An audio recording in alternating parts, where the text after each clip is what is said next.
Welcome back to Second and Short. It is Friday, March 28th, 2025. The MLB season is finally here. Now begins the 6-month race to October. So much already happening. We're only a couple hours into opening day, but it has been phenomenal so far. In the NFL world, Russell Wilson has signed with the Giants, which definitely shakes up a lot of mock drafts, draft boards, with under a month until draft night. Today, I believe, is 4 weeks until draft night. A lot to look forward to, a lot of things to talk about there as well over the next month. In soccer, international break just wrapped up. Premier League resumes play on Tuesday. You got FA Cup matches this weekend, meaning we're now 2 weeks away from the first legs of the Champions League quarterfinals. Luke, things are starting to heat up again. Yeah, indeed they are. I'm ready for it, man. Oh, yeah. We're both wearing We're getting into the latter half. Oh, sorry. Yeah, we are getting into that latter half of a lot of interesting parts of I guess we're in the early part of the NFL offseason, but the late part of the draft process, and now we're getting into the MLB season, kind of our cycle, at least on the podcast here. We are kind of broaching the second half, which is the start of the MLB season, and then heading into the summer. Both of us wearing our respective teams' jerseys. Do you have a number on there, or is it just a jersey? No, yeah, I got the number. It's okay. It's a judge. Gotcha. Unfortunately. All right. We'll talk about that later. I'm wearing Acuna today. Mock drafts. Got to talk about them. Colin's mock draft came out on Wednesday. Getting some traction on TikTok. Shout out to Colin for the graphic. It's doing well. Yeah, I liked his mock draft. I think me and him are going to talk about it a little bit on Monday's episode of the podcast, but his mock draft came out, so make sure you go check that out on Instagram and TikTok. Next week, Premier League Team of the Month coming out with Luke. So that's fun. Something to look forward to there. That'll be on YouTube, TikTok, and Instagram. And obviously, mark your calendars. Like we said, we're a month away from the draft. Draft Night Special, April 24th, live on YouTube. I think we'll be live on TikTok, but we'll be redirecting people to the YouTube from there if they want to interact with us. And it'll be me, Luke, Colin, and Mike, and Nathan, all together for the draft right here, which is going to be fantastic. It's a blast. Always, it's just kind of been our favorite thing. This is the third annual Draft Night Special, the second one live. Easily, it's probably the thing I look forward to the most, especially like Super Bowl ends. Next thing I'm thinking about is like, all right, that means we're getting close to the Draft Night Special. That's what I can be happy about, at least right there. So a lot to look forward to there. Today we're going to be covering some NFL news, NFC West season grades today, MLB opening day stuff we'll talk about. We've got our MLB playoff predictions as well. Got some Premier League games we'll preview, and then we'll round everything out with questions time. Luke, you about ready for the NFL news? Yeah, let's get into it. All right. Giants signing Russell Wilson to a 1-year, $21 million deal. First thoughts, Luke. What do you think? Good move for them. I like them trying out a vet this year instead of going to the draft because they haven't had good luck there. And also, with it not being, I think you pretty much get Cam Ward, or that's it out of this quarterback draft class, except maybe Jackson Dart. So I think it's good on the Giants. Have Russell Wilson kind of be that bridge quarterback between whoever you're going to draft to play that spot. Because I mean, yeah, for the Giants, I think it's fair to mention that just signing Russell Wilson, he's not the future guy. Obviously, he's much older, so he's not going to be the end goal there. So the Giants still got to keep looking for quarterback, but they don't have to anymore, I think, in this draft class. Yeah, I think that's a good point. You have a quarterback room now. I mean, DeVito's the third string, Jameis is back up, and then Russ is going to start. I mean, it's probably better starting at that point than starting where it's like, okay, you draft like Shador, third overall, and then you have Jameis and Tommy DeVito. that doesn't sound very good, at least on paper. Russell Wilson has upside. I mean, I think there's a lot of parts of this deal where you're like, why'd they do that? Maybe they shouldn't have done that, or maybe there was a better option. But 1 year, 21 mil. We'll see how this ages, but I mean, it's not that bad of a deal for a guy with his kind of experience too. I mean, it's kind of a discount. I'll be honest. I think when a guy like Justin Fields is getting $20 million a year for 2 years, but like you look around the league and there's a whole lot of veteran quarterbacks that have been given big deals that didn't work out. I think in the grand scheme of those, the Giants maybe win here, just paying $21 million a year. But Russell Wilson can win you games. I mean, he did it in Pittsburgh, maybe not as well as some people wanted him to, but like he did win games and like was a big factor in them. So you can't really knock him for it. But I think the Giants are in a better spot. For sure. Yeah, I completely agree. And especially going back to my mock draft, I had them taking Travis Hunter. That just sounds so delicious right now with getting Russell Wilson as your quarterback. Because, on one side of the ball, I think Malik Neighbors and Travis Hunter sounds kind of nasty. And on the other side of the ball, on the defensive side, you have Deontay Banks. So I feel like for the Giants, Travis Hunter makes the most sense after getting Russell Wilson. But yeah, overall, a really good move on the Giants' part. Okay, well then, what are your thoughts on the Patriots signing Stefon Diggs to a 3-year, $69 million deal? I thought that was funny because the Patriots organization and Stefon Diggs have not really gotten along very well. But that aside, I think that they definitely needed wide receivers. And Stefon Diggs is definitely a good one to have. He's older. He can mentor some of the younger guys. It's going to be great for Drake May to have, being a young guy as well. An older receiver to throw to who's probably still got some juice left in him. And also, again, going back to my mock draft, it opens the door for you to bring in an offensive lineman who can provide more protection for Drake May to get Stefon Diggs the ball more. So, yeah, another really, really good move. But do I necessarily like Stefon Diggs as a free agent wide receiver? Not really. But I think it's what the Patriots needed, and that's the route that they went. I think he addresses a need. It's pretty expensive. Yeah. $23 million a year is pretty expensive for Stefon Diggs right now. I mean, a lot of people saying it's wraps. I mean, a lot of people calling him washed right now, which is funny. Yeah. But you also have to remember he's coming off of an injury and not an easy one to come back from. That's a problem. Especially at this age. Yeah. Things don't look great. I mean, it's not like they made this deal and everybody should just be like, wow, what a pickup. There's reason to question this move. But you're right. It addresses a need. It's just a really expensive way to address that need, I'll say. Especially because I'm not trying to call him out on like a leadership level, but it seemed like from the outside perception that sometimes he can be a leader. Sometimes it just seems like it kind of does the opposite. Yeah. Austin Riley, solo shot, takes the lead 4-3 at top of the fourth. Let's go. But yeah, Stefon Diggs, I don't think it's a great signing, and I think this is a team that needs guys that are going to fall in line. And I don't know if Stefon Diggs is just going to fall in line. Yeah. Both of our teams getting hits here. How about it? Oswaldo Cabrera just straight back at the pitcher. Nice. Yankees got 2 people on base, no outs. Good stuff. But I think that we kind of share the same sentiment. Very expensive for a player that's on the downturn of his career, coming off of probably one of the worst injuries he's ever had.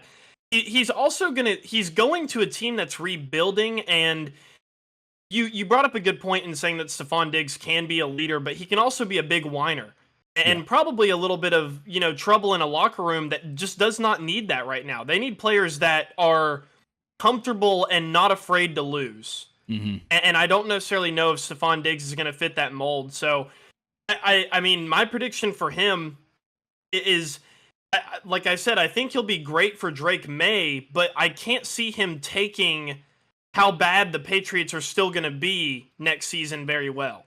Yeah, I'm in the same boat as you. So, yeah. Last thing, I mean, there hasn't really been much that's happened, but as these pro days roll on, we got to see Miami's pro day on Monday.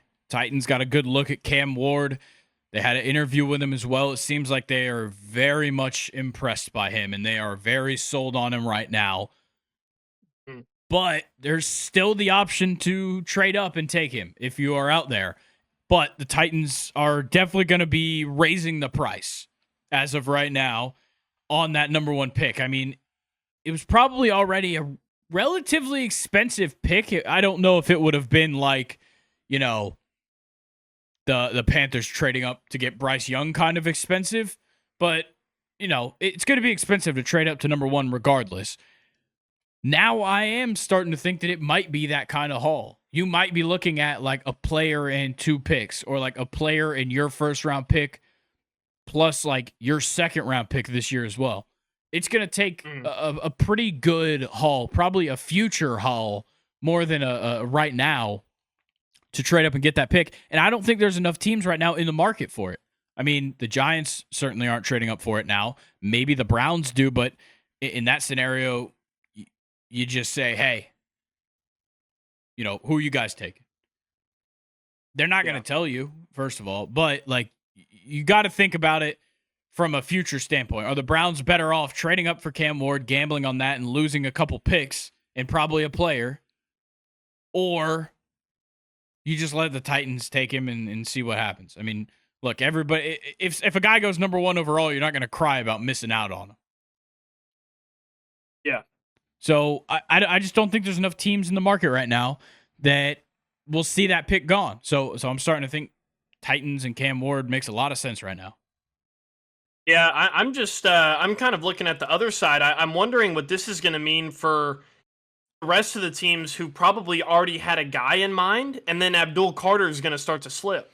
Yeah, I mean, that definitely changes a lot of things, I think, for a lot of teams. 3-1 Yankees. Nice. Yeah, Ozuna just hit a single that moved Olsen to third, 2 outs. But shout out Aaron Judge. There we go. Now we're already turning around on him. Before the recording, Luke was just out on Aaron Judge somehow. And on the recording, still, I guess. I mean, you know, last time I saw him was in the World Series, so it wasn't a good look there. And I mean, it was a shot to third base that hit the bag and just jumped over everybody. So I mean, kind of a ticky-tack play. But I mean, as a Yankees fan, we'll take runs, so I like it. Fair enough.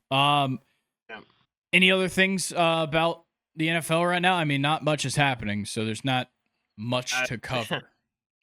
Just still waiting on Rodgers, and also still waiting to see what happens with Trey Hendrickson as well. I haven't heard much about that. Yeah, that one's been quiet. Nobody's really talking about it. I think that might mean that we just sit around on this Trey Hendrickson thing for a year, and then maybe till the deadline, or he'll be a free agent next year, which will be unbelievable.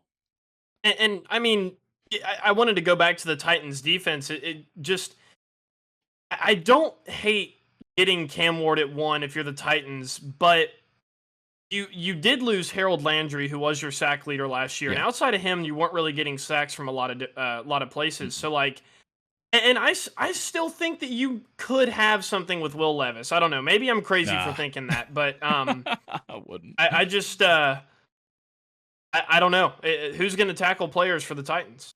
Yeah, I think that's a fantastic point. And I mean, we've seen a lot of teams where it's like, okay, things starting to look good, but you can't get the sacks and you can't pressure the quarterback, and all of a sudden you're not a good team. Yeah. It happens a lot. And if the Titans think that Cam Ward is just going to magically win them 10 games next year, they're out of their mind. Absolutely. And even if he, if he does get drafted to the Titans, on his side of the ball, they don't really have many weapons for Cam Ward to use. No. As well. No. So maybe even with that being said, quarterback might be the most important position you need to address if you're the Titans, but how are you going to address it by drafting Cam Ward with no weapons? Yeah. And to me, to further that point, Abdul Carter doesn't need weapons. Exactly. So I don't know. They could go different ways. So. The way that I look at it, and I doubt the Titans are even looking at it like this necessarily. Would you rather, because they're not looking at it because football teams, NFL teams are in the business of winning games. Would you rather draft a defensive player that looks like a generational talent and is immediately going to help your defense step up, but you still lose 10 games? No, you still lose like 13 games. Probably. Maybe more. But next year you have the number 1 overall pick again. And then you take your quarterback. I mean, that sounds good, but it also sounds like exactly what the Browns did. Yeah. And then you start thinking, okay, well, maybe we don't want that. That's the dilemma. I mean, it's tough to figure it out. So nothing else for the NFL? Nah, I think we're good, man. All right, well then let's get into our NFC West season grades. So just like last time with the season grades, I did go through and watch our predictions video from earlier in the year. Well, I guess last year, 2024. We both predicted the same standings. We had, from first to last, 49ers, Rams, Seahawks, Cardinals. Kind of close if you consider that the 49ers were just in last. Everything else was right. Yeah. I have just a couple of random things that were said. I said I'm out on Geno Smith. Still am. I don't care if he had good numbers. We both thought that Sam Howell would have gotten on the field at some point. That was a bad take. I think he played one game. Yeah. I said that I think the Cardinals will take a little bit of a step forward and that I think we're starting to see the blueprint for something. I think that was somewhere. I think there's something going on in Arizona. I said very confidently, in quotes, nobody is dethroning the 49ers. That one didn't go well. I mean, to be fair, the 49ers dethroned the 49ers. Yeah, that's a great point. I also very confidently said that Cooper Kupp and Puka Nacua won't have a better season than Tyreek Hill and Jalen Waddle, which is a weird one.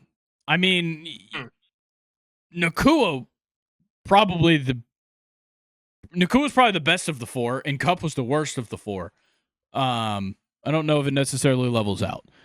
I did not think that James Conner would outshine what others on the Cardinals offense did. That was bad take, probably. You were really high on the Tre'Davious White signing for the Rams. That one didn't age very well. And I was also spot on with the Rams about not giving Blake Corum any chances because they didn't want to give anybody but Kyron the ball. And then Kyron proceeded to get, like, I believe 70% of the carries for the team. Deserved. Yes, very much deserved. Shout out Chris Sale for just not being human. I mean, he just keeps striking people out on the most embarrassing pitches. All right, well, we start with the last place team, which is crazy enough the 49ers. I mean, I don't know where to begin, so I'll tell you my grade. I gave them a D-. I cut them the tiniest shred of slack with a D-. It should be an F. Yeah. I matched you on that one. Okay. The only leeway I'm giving them is the injuries. That's the only leeway I'm giving them. It is like the injuries were pretty tough. But like this whole division, let's be honest, this division was a clusterfuck. And the 49ers were just like the top team in that. They led the charge on that. But like this team was just flat out bad. But I'm giving them some grace with the injuries because like you had McCaffrey only played 4 games. I believe 3 of them at the start of the year, 1 of them by the end, and then he got hurt again. Ayuk played 7 games. Debo was just getting hurt in every game and then coming back on the field. That's what it felt like for some reason. Kittle missed a few games. Juwan Jennings even missed a game or 2. You had Pearsall had to, kind of slowly get into the rotation after he got shot before the season started. Like Brock Purdy does not need to get as much disrespect as he got for this year. I'll say that. I don't think he deserves nearly as much disrespect as people are giving him because he barely got to play any games with his actual offense. I mean, you can't fault the guy when you go through the entire offseason like, all right, these are my guys. and then your rookie wide receiver gets shot before the season starts. You go into the season, McCaffrey gets hurt a couple weeks in, then Ayuk gets hurt a couple weeks in, and all of a sudden, like, everything goes to shit. I mean, you can't totally blame Brock Purdy for that. And you're also forgetting that Brandon Ayuk may have not even like played for you, like leading up into week 1 as well. I mean, in Brandon our Ayuk preview, just had an awful. Yeah, in our preview, we kept saying he was getting traded. Yeah. And that preview was in July, like late July. We were still talking about him probably getting traded. Actually, I believe it was August 9th. Is when that video came out. I believe it was August 9th. I think I remember seeing it when I was watching the video. That's pretty late to still just be totally convinced some guy's getting traded. Yeah, exactly. And really the passing offense was probably, I would argue, the best part of this entire team last year. You were 4th in passing yards per game, despite, all of the injuries to the running backs and Brandon Ayuk being out and Debo being banged up. You were also 4th in total yards per game, 12th in rushing yards per game, 13th in points scored per game. I mean, the offense was really not the issue for the 49ers, and they were, banged up throughout the entire season. It was really the defense is where you just lost, which is surprising. Yeah, well, Really the surprising thing to me, because we talk about this a lot when we go into the season, at least it's something that I like to bring up, is like, who's on a contract year? Who's out here to really prove something this season? Literally, like, half the defense was pending free agency, and all those guys just happen to have been, like, the worst guys on the team. Yeah. It was crazy. I really don't understand it. Like, so many guys were in a position to just really prove something, and the only guy who kept looking good despite all the issues was Fred Warner. Yeah. He was the only guy on that defense that year over year has not changed. I mean, Bosa kind of took a step back. Now, part of that being that the rest of the defensive line sucked around him. But, I mean, he didn't have the same kind of production that we expected out of him. But Fred Warner was really the only guy who really did his thing. Yeah, I also liked Diamador Lenore as well. He was Even very at good. nickel, he was 2nd in tackles with 85, and him and Warner shared 2 picks each, which they were the pick leaders for the 49ers last season. So your 1 and 2 tackle leaders were also your 1 and 2 pick leaders as well. That's a problem. So I thought that was crazy. And then another very pretty glaring fact to me that your defense sucked is Devondre Campbell was 3rd in sacks, and he played 13 games. Nick Bosa was 1st in sacks, and he played 14 games. Yeah. Didn't Devondre Campbell just quit on the team at some point? Didn't that happen? Yeah. Literally quit on the team. He was 3rd in sacks, rather. Yeah, it was really clear that Nick Sorensen was very much an issue as a defensive coordinator. He just was not good. First season at the job, like, I get it. He was replacing Steve Wilkes, who had done some great stuff. But like, it just doesn't seem right still that this team wasn't good last year. I know we just talked about like the injuries and everything, but like the defense still should have been good, and it just was not. It was clearly the problem, if anything. Yeah. Oh, when I was making my notes, I didn't. It didn't like click with me when I looked at the division standings in real life. Like, just seeing the 49ers at the bottom with 6 wins, 11 losses was just wild. Like, and I kept up with, the NFL season, obviously covering the podcast, but it was just still like almost unbelievable to see when I was taking notes for this episode. Yeah, I mean, it's still just kind of crazy to me in general.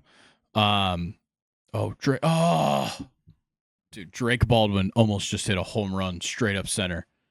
I can't tell if Jackson Merrill robbed it or he robbed it just from like hitting the top of the wall, but man, Drake Baldwin almost had his first career hit be a home run. 49ers, just a bit of a clusterfuck. I think that's how we can wrap the whole thing up for them. And move on to the 3rd place Cardinals, where I feel like they were kind of better than this. I feel like they were better than 8 and 9 for some reason. Definitely kind of felt like going into the year, we were doing the same thing we've done since like 2021, which is Kyler should be back to 2020, 2021 Kyler Murray. And he kind of was. It's just the rest of the team wasn't awesome. like they needed to be. James Conner was. Yeah. I'm going to say I wasn't necessarily that impressed by Marvin Harrison Jr. Okay, sorry. Not that. I was impressed by him. I wasn't impressed by the numbers for Marvin Harrison Jr. Yeah, I mean, I don't know. I think 885 yards and 8 touchdowns is not bad from a rookie. Then again, we've seen rookies have much better seasons than that. Yeah. But also, he's not the only guy there. Trey McBride had a wonderful year. And I think that's Arizona, kind of where you have to be like, okay, you can kind of pull back off Marvin Harrison Jr. for, not putting up nearly as high of numbers as Malik Neighbors and Brian Thomas Jr. in this draft class, because neither of them had another guy like that on the roster. But like Trey McBride, despite not being able to get into the end zone, probably one of the best tight ends in football. So you would have hoped you got more out of that too, but also not scoring touchdowns didn't help. I just think the rest of the supporting cast was fine. I mean, past Marvin Harrison Jr., I was not impressed. I mean, Michael Wilson just simply wasn't what I thought he would be, at least. I thought he would play a much bigger role. And then after that, it's a steep drop-off. And then the defense, honestly, was just pretty bad. They're really we talked about this earlier. They're missing the pass rush for sure. I mean, they couldn't, and that's like the main thing they're addressing this offseason. But they were definitely missing the pass rush last year, and I think they were just kind of missing the star power. I mean, Kazir White and definitely. Sean Murphy-Bunting are not stars. Yeah, and I mean, they were 13th in sacks, but to your point, it was by committee. I feel like the teams that have the best sack numbers always have like a star guy who usually just ends up eating all the sacks for the team, but they were still 13th. Buda Baker was their tackle leader with 164 total tackles as a safety. I feel like that's pretty impressive. And then their next guy had 137, Kazir White. Yeah. So their 1 and 2 was way better than the 49ers 1 and 2 as far as tackle numbers. But the Cardinals defense was just really meh, in my opinion. I don't necessarily know if I'd call them bad, but they were pretty meh. Yeah, it just wasn't enough. Is really what it was. It wasn't enough for what the offense was doing, because I think the offense was just kind of, at times they were above average, but I think they were pretty average when you level it all out. Yeah. All right, let's move on to the Seahawks. I gave them a B minus. Oh, sorry, I don't think I said my grade for the Cardinals. I gave them a C minus. I gave them a C. Okay. On to the Seahawks. I gave them a B minus. So, and I'll explain. I kind of think that 10-7 was my expectation for this team, but for some reason, it did not feel like they played up to the expectation. Yeah, I gave them a C plus for that same reason. It just to me, I don't feel like they went 10-7. I don't feel like they had the same record as the team that won this division. To me, they just seemed like a struggle bus all season long. Agreed. All season long. And like Geno had good numbers, but it kind of pisses me off because when I watched him, which I watched him a lot, he looked like shit. Like that part doesn't check out to me for some reason. Like the running game is such a problem. And part of that I think goes to Ryan Grubb, who was fired as their offensive coordinator. Like, I'm not surprised that they didn't run the ball well with Ryan Grubb as the OC, because he was the OC at Washington with Penix, and they were one of the top passing offenses in college football. They didn't really run the ball all that much. Now, they did sometimes. Fernando Tatis just hit, like, the hardest hit. Should have been a home run line drive off the wall I've maybe ever seen for just a single. But, yeah, the Seahawks in the offense, that running game didn't do it for me. DK, great. Absolutely not. But he was 4th among wide receivers in defensive pass interference drawn. I had him in fantasy, so this was something I was paying attention to a lot. He got a lot of targets. Like 108 targets isn't crazy for DK Metcalf. It's like, I don't even think it's near his career high, but he got a lot of targets considering JSN did as well. He had 66 receptions, which doesn't sound that good. I believe that's like a 61% ratio. That's like his career average, which is kind of weird. Like, it felt like in some of these games, it was like he was getting like 14 targets and like 4 receptions sometimes. Yeah. I don't know, something didn't feel right about the performances that DK Metcalf was having, but he kind of just had a normal season for his standards, I guess, especially when there is somebody else to get targets. And I feel like that's interesting because a lot of that I feel like was just Geno being a slinger. Yeah. What really surprised me is Geno was actually just barely above 70% completion, which was better than Kyler Murray. To be honest, I wouldn't have expected that. Because Geno threw 15 interceptions and 21 touchdowns. He also, though, he had like 4,300 yards on the season, which was great. But I wanted to touch back on the running game as well because, this running game is absolutely awful. And I want to compare Kenneth Walker and Zach Charbonnet to you really fast because it's actually, there's some interesting stats here. So Kenneth Walker only played 11 games. He had 153 attempts, 573 yards, right? Zach Charbonnet played all 11 games. He had 135 attempts, so just less than 20. He had 4 less yards than Kenneth Walker and 1 more touchdown. Zach Charbonnet also never fumbled. Yeah, didn't Charbonnet have that one season. Unbelievable game? Yeah.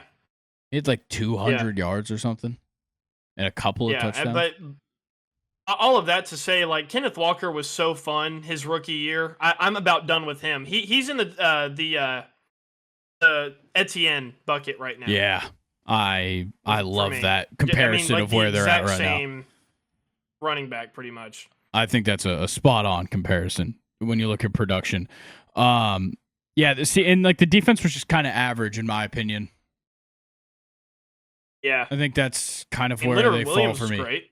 Yeah, but I mean, and I guess it's just fine. Sorry, Julian Love was tackle leader with 106, and he also was tied for their pick leader at 3, so he was good. He was tied with Kobe Bryant and Reek.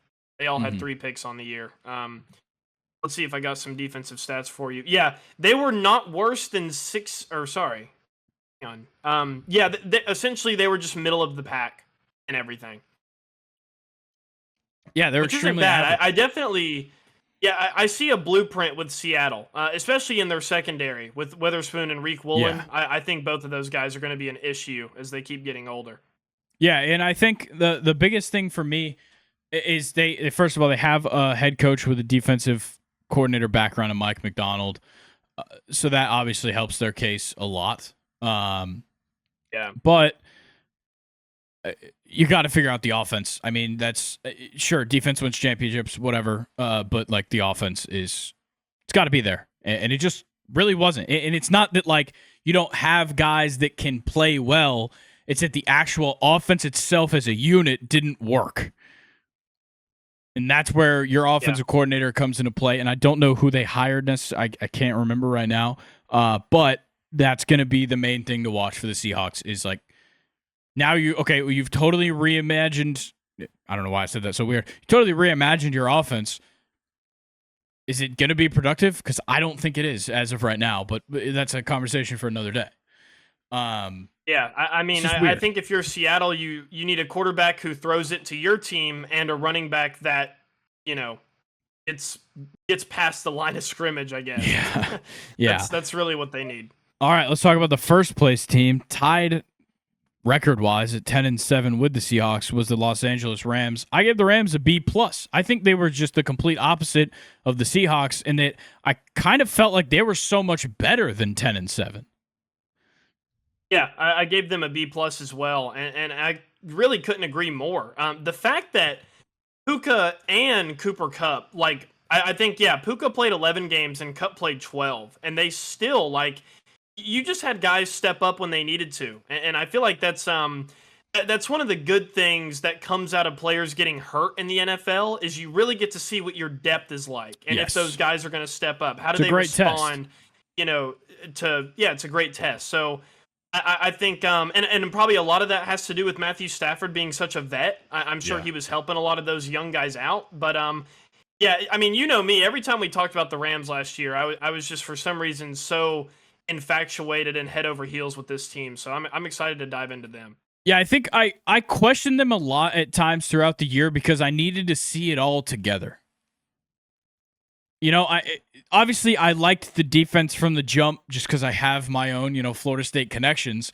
But like I liked what the defense was doing, and I liked what they were doing when I watched them play. But like I didn't get to see a lot with like Cooper Kupp, Puka Nacua, Stafford, Kyron, all on the field doing it together and just like rolling. I didn't get to see that full unit play cohesively. But even in the absence of the of random guys throughout the year, they made things work and they made things look pretty good. Honestly, Yeah. A number of times, really. I mean, they beat the Bills. That game was crazy. Yeah, and if it never snowed, the Eagles wouldn't have gone to the Super Bowl. Yeah, I agree. Because and like I said, they played so much better than 10-7. We got the taste of that in the playoffs. This team, once they got to the playoffs, was much better than 10-7. Dominated the Vikings. They were healthy. Yes, they were healthy. Dominated the Vikings, and like you said, played so close with the Eagles. Probably would have or could have won if it didn't snow. Yeah. That was the difference maker. Yeah, exactly. I think when the offense is healthy, Kyren it's one of the best. And Kyren Williams is a big part of that. He deserves to get so much love for how successful this offense has been. Because he was the one constant all year, him and Stafford. Do you think Kyren is a top 5 or top 3 running back? I don't think he's top 3. Okay. I could maybe see top 5. I could see top 5. I'll say. So I have this in here. I think that Nacua and Kyren are both top 10 for sure at their positions. Yeah, definitely. And that's big. That's a huge thing to have on your team. Well, remember, I mentioned earlier that that Puka only played 11 games. This dude finished with 990 yards. Yeah. He had 90 yards per game and 3 touchdowns. 3 touchdowns, I'd like to see that a little bit higher, but like, if he plays six more games, he's probably, like, dare I say, up there with Jamar Chase. Oh, yeah. Genuinely. Oh, yeah. Definitely. And Jamar had a wild season. So, yeah, Puka, they got a good one in him, which is why I kind of don't mind them losing Kupp. But, yeah, Puka Nacua had a fantastic season. Yeah, and back to Kyren Williams, I mean, give him the ball. He's going to do something with it. Fantastic yards per carry kind of guy. Fantastic in the red zone. I mean, he probably didn't put up the touchdown numbers you're necessarily looking for, but I mean, I'm not going to complain. I'm not going to complain about 14 rushing touchdowns. And he was and a decent receiver as well. Yeah, and what insane steals by them, getting Puka Nacua and Kyren Williams. Yeah, I know. I mean, Kyren was a 5th round draft pick. And I believe Puka was a 4th. Yeah. How about DeMarcus Robinson with 7 touchdowns? Yeah. He made quite the impact. Yeah, I mean that I almost want to give this team an A- just from the adversity that was thrown at them and then how they finished was I think insane. the 7 losses, it's tough to put them in the A's. I mean, 7 losses, it's tough to put them in the A's, but, zoom in a little bit and you'll see that their team was a literal hospital. And they lost their wide receiver 1 and 2.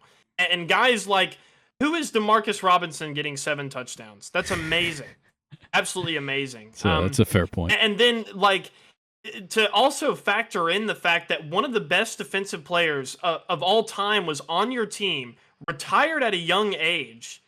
And then you get Braden Fisk, who was their rookie sack leader, only with 8.5, but still. Yeah. Kobe Turner had 8 sacks. Byron Young had 7.5, and Jared Verse had 4.5. Yeah, and he was defensive player of the year, or defensive rookie of the year. Yeah, I think they did a great job just saving that defensive line because, like, it could have been 2024 could have been so different for the LA Rams. Oh yeah, but they kept their head above the water. So. It was a hell of a draft class for sure. And that I really do think that defense made the difference. It's the best young defense in the league by far. Maybe a top 5 defense, especially when they continue to add to it. Some interesting stats to kind of maybe, I want you to respond to this. So Okay. defensively, they were 17th or worse in everything, except they were 12th in interceptions. Which is crazy. Yeah, weird. But then again, all these stats are per game as well, Yeah. so we kind of have to factor that in. It's just averaging. But I think when you watch them when, on the field, and the secondary could use some improvement. When you watch them on the field, you can say like, okay, this defense is extremely good. Yeah. It's just those outlier games, like the Bills game, a game like that where things just kind of got out of hand. It's gonna, it snowballs because it is a young defense. I think that's a big part of that as well. What are we thinking division wide? Like we said, it was a clusterfuck. For sure. I mean, two teams being 10-7, and then an 8-9 team, and then a 6-11 team that was the favorite to win the division, a Super Bowl favorite at the beginning of the year. Yeah. I would say overall, extremely solid division. You had the Cardinals, who made leaps and bounds in 2024. Like an 8-9 Cardinals team in 2024 is really just amazing. I would be very proud if I was a Cardinals fan. And then the last place team still has the aura of being the 49ers. They're not going to lose that, in one season. So overall, this division, super entertaining. Very, very entertaining. I think there's a lot to take away from this division. I think it's about time we head over to opening day. Now into the opening day conversation. Baseball is back. I'm so excited to just talk baseball. I mean, this just feels crazy. We'll start off with your Yankees because Austin Wells kind of got things rolling today. Leadoff home run to start the game. I was critical last week of Austin Wells hitting leadoff as a catcher. First time the Yankees have ever had a catcher hit leadoff. And he hits a home run to start the game. Pretty incredible. Yeah, first to ever do that as well. Catcher who homered in the leadoff spot in the MLB history. So yeah, Wells on is, opening day. On opening day, yeah. It's definitely interesting having him as our leadoff guy, but it seemed to work out today. So yeah. I'm pretty proud of that. Yeah, Cardinals and Twins got off to a hot start. A little rain delay to start off the season. That's always fun. This pissed me off. The Blue Jays were scheduled to have a first pitch at 3:07 and then delayed the start time by 40 minutes to do like an opening day presentation. Well, look at them now. That's so, yeah, and they got what they deserved, making the Orioles wait because the Orioles went crazy. First of all, Tyler O'Neill makes it 6 straight opening days with a home run. Unbelievable streak across 3 different teams too. Crazy. Yeah, wild. I wonder how much that opening day presentation fucked with Barrios today because he got absolutely, as you put it, off recording, shelled. Yes, he got shelled. 3 home runs, scored 6 runs, and that was just in the first 4 innings. They let him keep going through the 5th. Give a couple more hits, but he ended up getting out of it. Yeah, it's just unbelievable. And then, now we're about to go final in that game. Middle of the 9th. It's 12-2 Orioles on 14 hits too. So like, it wasn't even like the walks were really coming through. There's no crazy errors. Just a clean 12 runs scored by the Orioles. Shout out Cedric Mullins. I was talking trash on him last week, saying that he's just not the guy anymore. 3 for 4, 2 home runs, 5 RBIs. So I guess I was just totally wrong about that one.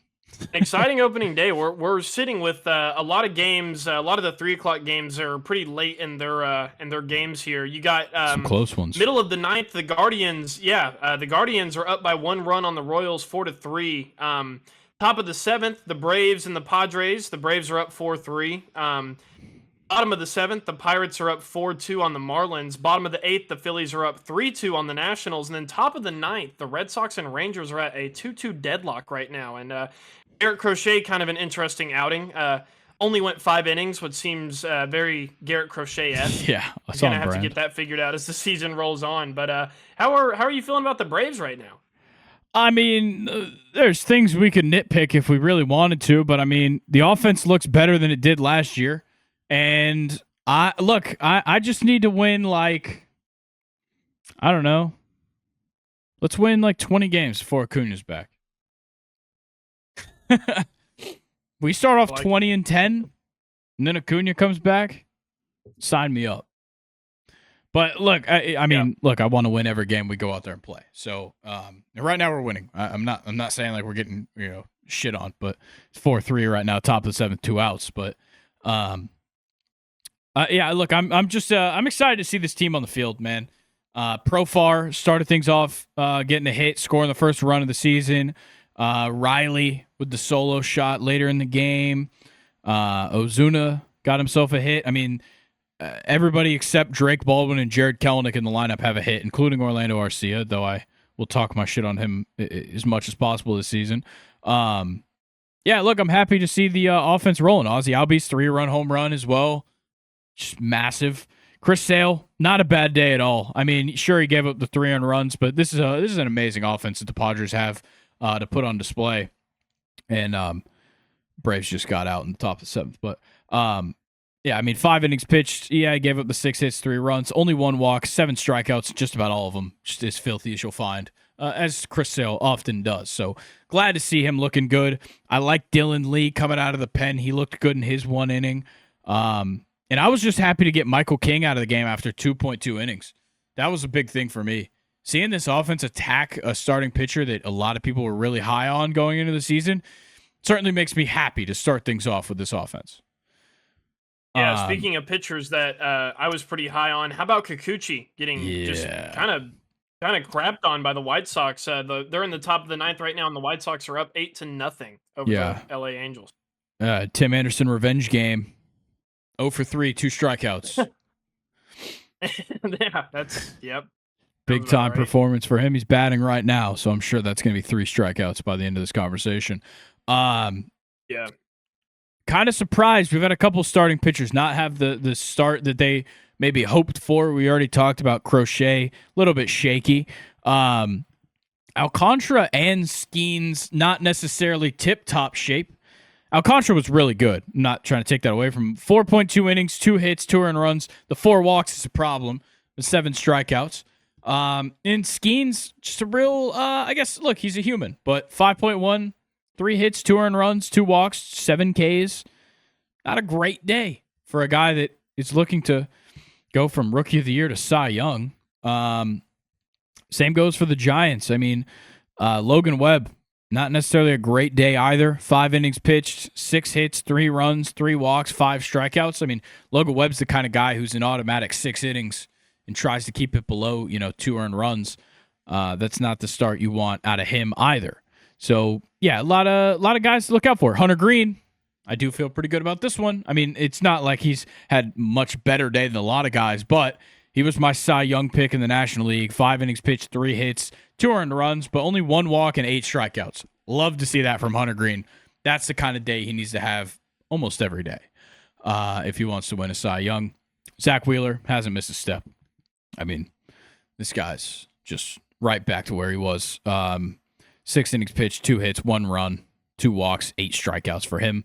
Zach Wheeler trying to I guess there was a bit of a conversation there for him and Chris Sale last year for Cy Young.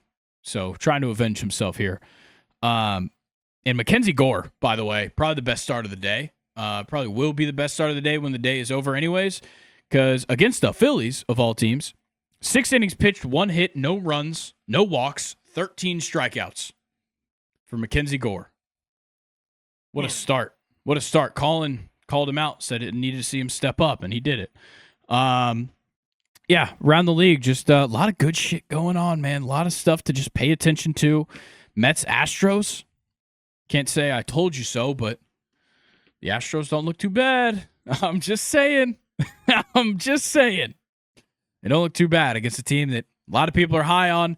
Another good call by Colin. Clay Holmes, not a starter. 4.2, 5 hits, 2 earned runs, 4 walks, 4 Ks. Not liking that. That's news to me. What? Wow. That's actually laughable. I'm looking at it right now. I didn't know that Clay Holmes was gonna start. Yes, opening day starter is comedy. Yeah, hilarious. that's genuinely laughable. Yeah. From a laughable organization as well. Yeah. Couldn't even score a run on Framber Valdez either with that expensive ass offense. No, he's probably cheating. Yeah, probably. The Cardinals and Twins went into a rain delay to start the game, which kind of sucks for like everybody involved. Luckily, it was like an hour before game time that they had made the call, so like it wasn't that bad. But Sonny Gray, I mean, he's whatever. He had bases loaded, no outs at one point, must have got out of it. And Pablo Lopez, I mean, they're too early into this game to really see anything, but we'll see how that one goes. I think we've kind of touched on everything now. All the games that are happening. We still have Tigers-Dodgers to happen tonight. Tarek Skubal, Blake Snell, fantastic matchup. Cubs-Diamondbacks at 10-10 tonight.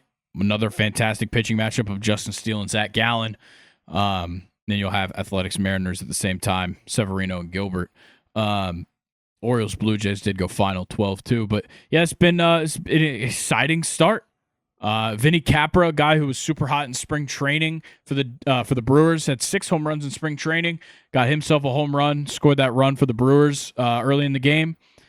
But yeah, a lot of things to just be excited about. I mean, so much is back, and we typically would be pausing in between these segments. I'm just going to go ahead and ask you. You want to just go ahead and talk about our playoff predictions while we're kind of riding this momentum? I think we should pause. Okay, then we'll take a pause, and we'll come back with our MLB playoff predictions. On to our MLB playoff predictions. We're going to start in the American League. I think just to keep it simple, do you want to just go ahead and give your whole playoff bracket, I guess? Well, just standings. So your top 3 would be your division winners, and then your 3 wild card teams. I think it'll be easier so that we don't get all mixed up together. Yeah, I'm going to start from the bottom, though. Okay, go for it. Okay, so I actually went back to our division, standings predictions to kind of make my list, just to make sure I was, as accurate as possible with that. But for the AL, I had the Guardians with the last seed, the Red Sox with the 5th seed, the Blue Jays with the 4th seed. Not looking good there with the shelling that the Orioles just did. But my division leaders, Tigers are 3rd, Yankees 2nd, Rangers 1st. Okay. Very interesting. Yeah. Okay, I'll go through mine. I'm going to go top to bottom. I think it plays better. In my head, it makes more sense to go top to bottom, but to each their own. I got the Yankees as my number 1 seed, despite the fact that I do think that they have the potential to underperform. But for some reason, none of the AL teams jump out at me as like 100-win teams. I mean, It just doesn't feel that way. I have the Royals as the 2 seed, and the Astros as the 3 seed. And then my 3 wildcard teams, and I would love to say that I'm putting these in no particular order, but I guess just for the sake of it, I'll say the Blue Jays will be the best of the 3. Just because, once again, when I go around these divisions, the AL East teams just seem like the better rosters.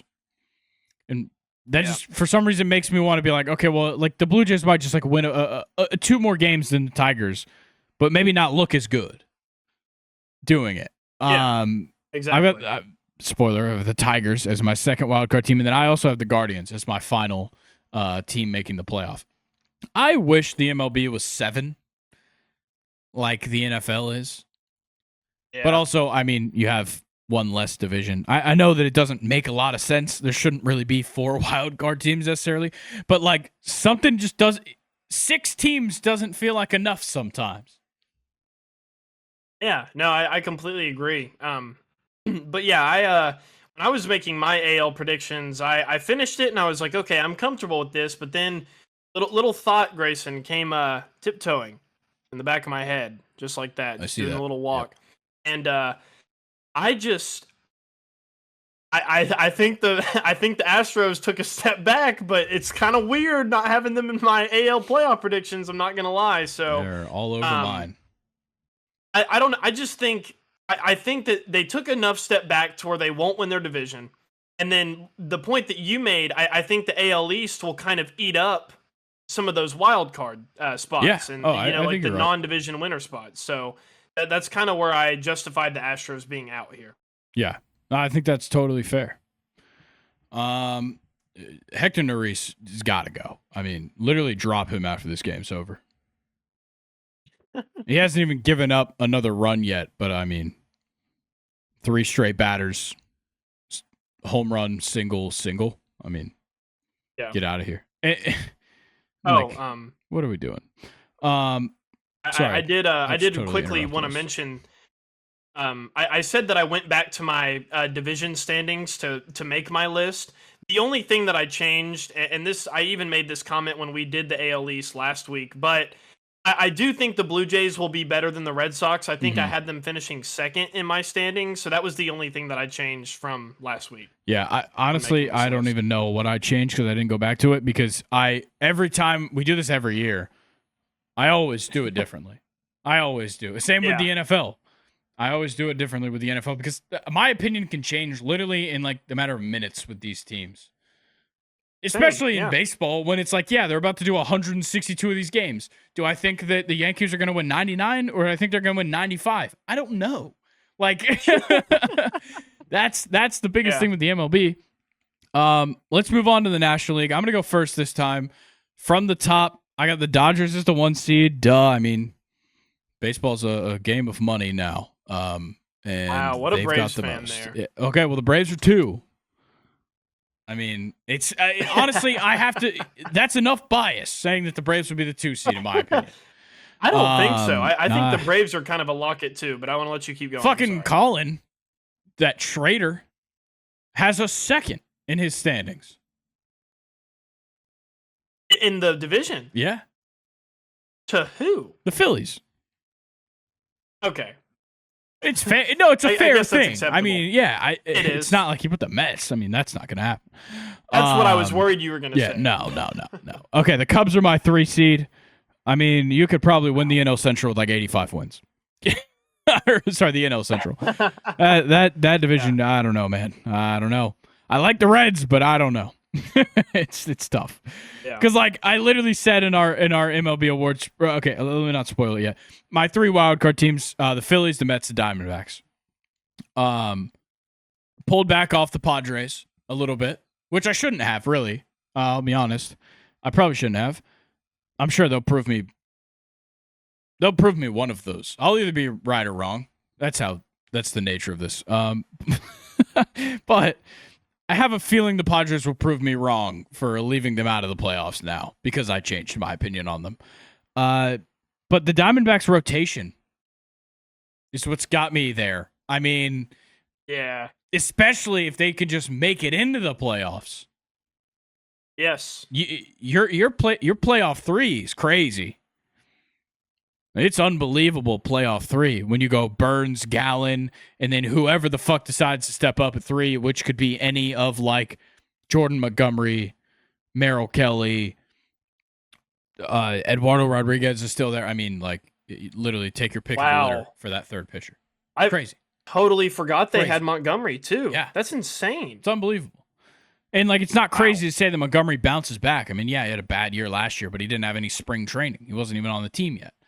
So I do think the Diamondbacks will sneak in. I think the Mets and the Phillies. I mean, the Mets and the Phillies will probably both have better records than the Cubs. I don't think that's a crazy thing to say. I don't think it's crazy to say like the Braves win the NL East with like 97 wins, the Phillies come in 2nd with 95, and the Mets come in 3rd with 92. Yeah. I mean, that's just how these teams are. And I mean, like I said, the Cubs, I mean, you could win the NL Central with like 5 wins. That's always one thing I like talking with you about as a Braves fan, as we sit here in our respective jerseys, is we can sympathize with each other on being in really competitive divisions. And I think that's kind of something fun that we share. So the FBI, NRA, CIA, they're hunting for you, Grayson, because my list is Dodgers, Braves, Cubs, Phillies, Mets, D-backs, in that order. We have identical lists.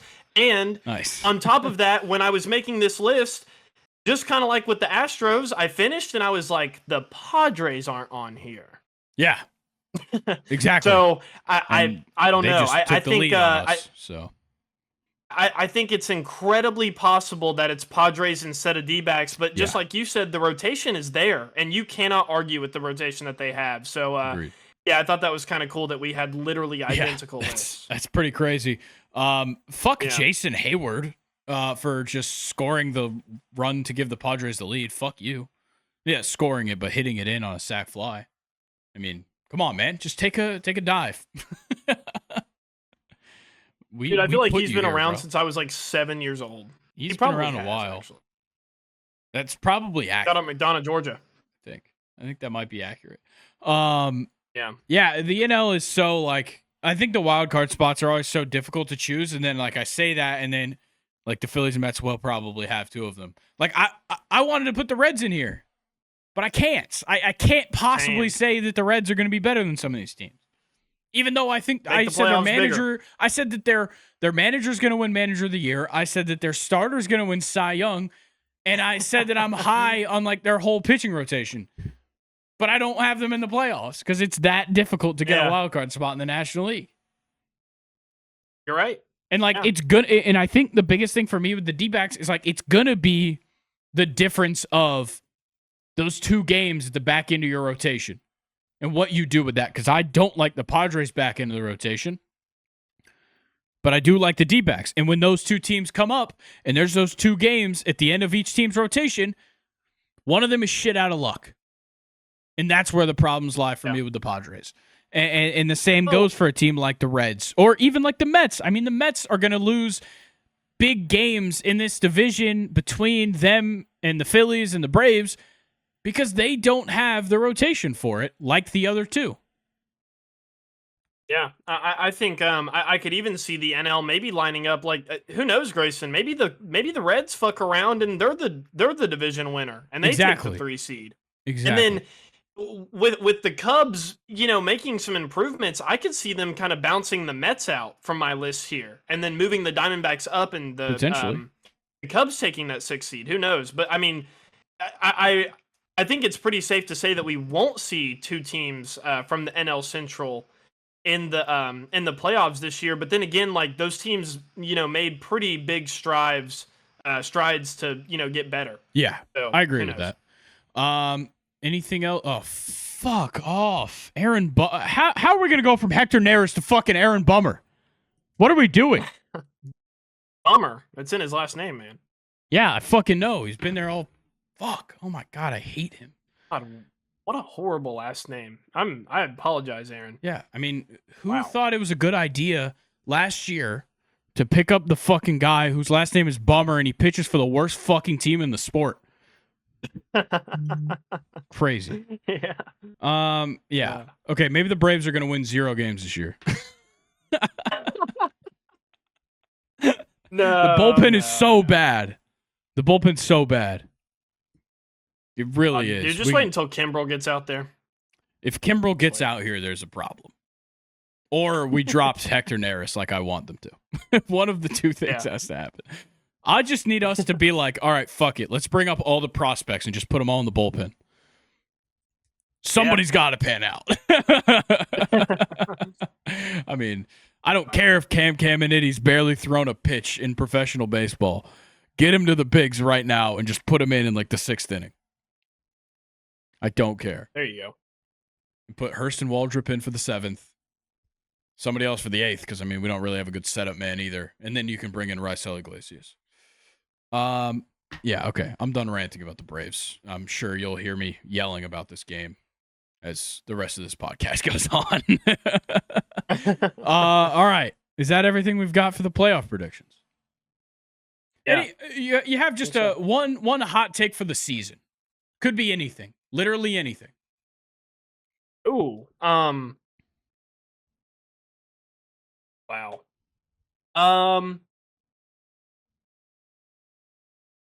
Damn, put me on the spot. Yeah, I'm sorry. Okay, first thing that comes to mind, Jordan Alvarez AL MVP.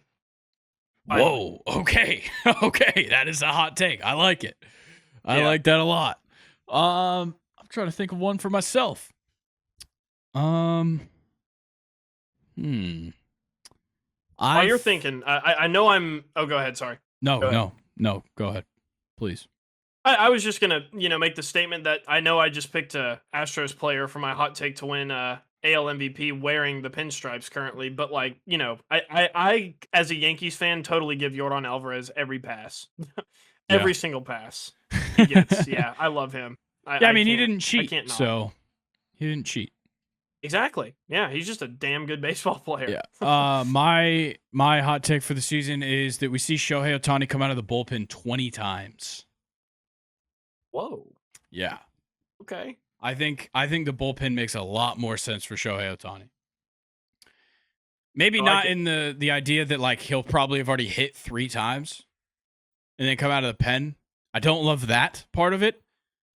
But I mean, you just get an inning out of Shohei once a week. That's helpful. Yeah. I mean, that is helpful. Definitely. Take some strain off your bullpen guys to bring in Shohei. I don't know how the rules work with that necessarily.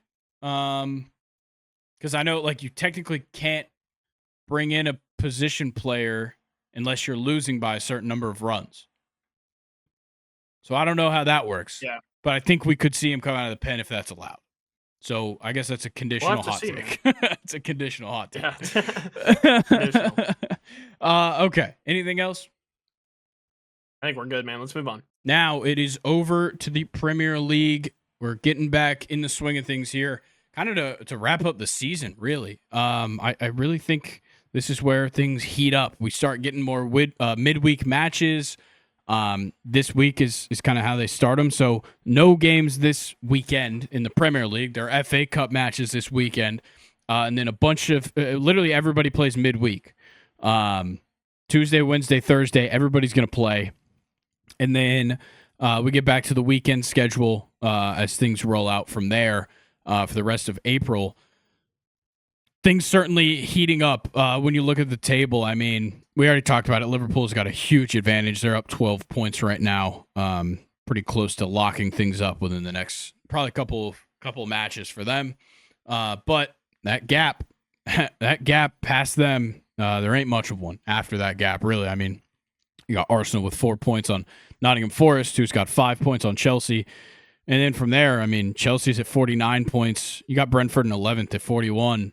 And then, things get even more chalky when you get past, really past 10. I mean, from 11 to 16, you go from 41 points to 34. It's not a huge gap. And you got 3 teams level on 34 points down there. So a lot of things to look for as this season winds down. The thing that does bother me a little bit is that the relegation battle is just pretty well done and dusted. Kind of sucks. Yeah. And it's the 3 teams that came up. Going right back down, which is unfortunate. Yeah. But let's start with Tuesday's first match, West Ham versus Wolves. And the interesting thing with these 2 teams is that they're in 16th and 17th. West Ham in 16th with 34 points. Wolves in 17th with 26, an 8-point gap there. But Wolves is 9 points safe of relegation. So you kind of start to think, like, is there anything to lose if you're Wolves here? I mean, if you win, sure, you're closer to West Ham, but it doesn't mean you're closer to anything else. I mean, they're the ones in front of you by this, torrential difference. You kind of start to think like, okay, well, Wolves' season is just kind of over. They're the 17th place team. Yeah, especially when considering that the form of 18th, 19th, and 20th is like so bad. Ipswich, 4 losses and a draw in their last 5, and then Leicester and Southampton, 5 losses in their last 5 games. So yeah, Wolves are on a pretty decent form comparatively to the bottom 3. But, there's still 9 match days left. So it's not like you want to just kind of call your season over, sure, right now if you're Wolves, I feel like, which is not what you were alluding to at all. But I see what you mean, though. It's the gap from 17th to 18th, really form-wise, is drastic between Wolves and Ipswich. So Wolves are probably fine, but this is still kind of a big game for Wolves since you're playing, the team that's just right ahead of you in the standings. Yeah, it's definitely a big game. I think for Wolves, though, with this managerial change they had mid-season, it definitely affects things, and they just have not been able to find any shred of consistency whatsoever with this squad. So everything is just kind of, look, you're not making it to Europe. You're not winning the league, but you're not getting relegated most likely. And that's a silver lining to kind of hold on your shoulder here.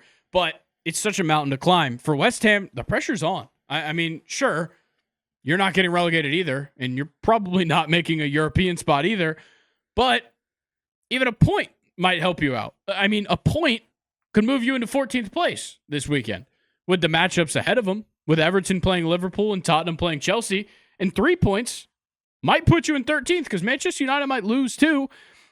Well, sorry, you'd be tied with them on points, and Manchester United does have the goal differential, but still, Manchester United might lose to Nottingham Forest, so like West Ham could kind of, it's at least seemingly jump out of this spot out of nowhere. So it's a big match for West Ham, at least, standings wise. It's always good for pride to get up the table a little bit. Yeah, I couldn't agree more. Such a big matchup for 17th and 16th place. I'm going to go 0-0 draw. Yeah, that sounds wonderful, Luke. It really does. Yeah. I'll give West Ham some credit. They score goals, and the same goes for Wolves. I'm going to go with a 1-1 draw. Oh, yes. Nice. Yeah, it's that one just kind of sucks. I just wanted to talk about the bottom of the table for a minute. Let's get back to the teams that are actually playing well in the league. The next match on Tuesday, I think it's actually at the same time. Yeah, you have Arsenal and Fulham. It sounds crazy to say that Fulham's playing well because their form kind of says otherwise. They're just kind of win-loss, win-loss, win. But they're in 8th place. I mean, you can't deny that with 45 points. Obviously, they're a little bit out of, the same realm as Arsenal, but you still got Europe very much in your sights if you're Fulham. I mean, Newcastle has not been on perfect form necessarily, but they're only 2 points ahead of you. Manchester City is only 3 points ahead of you. That's the Europa League and the Conference League spot right now. And better, if you knock Newcastle out of that 6th spot, then that Europa League spot is going to drop to whoever's in 8th. Or sorry, not Europa League, but the Conference League spot will drop to 8th. We're going to take a pause real quick. I think Luke just had an AirPod die. All right, sorry for the interruption. But what I was saying, because Newcastle won the Carabao Cup, they're already locked in for a Conference League spot. So if one of these teams is able to knock Newcastle out of 6th place, I hope they don't. But if somebody does, then that Conference League spot will go to somebody else. Or if Newcastle stays in 6th place, that spot will go to who's in 7th. So Fulham needs these points just like Arsenal needs these points. I mean, look, Man City, they're 10 points behind Arsenal, so they're probably not going to be stealing that last, Champions League spot from Arsenal necessarily. There's other teams that could take it from. Arsenal, a little bit of padding, but you don't want to fall behind Nottingham Forest if you're Arsenal, at least in my opinion. You'd like 2nd place over 3rd when it comes down to it, and they've been real good at coming in 2nd place recently. I think they keep it up, I'll be honest. But what are you thinking about Arsenal right now? They're kind of odd.